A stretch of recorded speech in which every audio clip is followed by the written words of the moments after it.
జాతర ప్రపంచంలోనే అతిపెద్ద గిరిజన జాతర.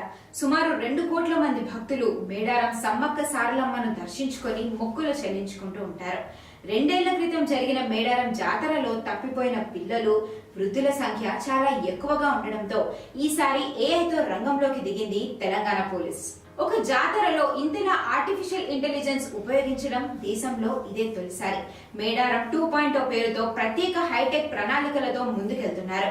డ్రోన్లు, హీలియం బెలూన్లతో గగనతలంపై నుంచే మేడారం జాతర పరిసర ప్రాంతాలపై పూర్తి స్థాయి ఏఐ ఆధారిత నిఘా వ్యవస్థను ఏర్పాటు చేశారు. ఫేస్ రికగ్నైజేషన్ టెక్నాలజీతో నేరగాళ్ల కదలికలను ఇట్టే కనిపెట్టడం ద్వారా చోరీలకు చెక్ పెట్టనున్నారు.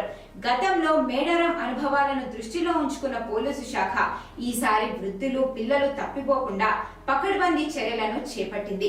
మేడారం జాతరకు వచ్చే భక్తులకు తాడ్వాయ్ సమీపంలోని ప్రధాన ద్వారం వద్ద జాతరకు వచ్చిన పిల్లలు, వృద్ధుల వివరాలను నమోదు చేయాల్సి ఉంటుంది.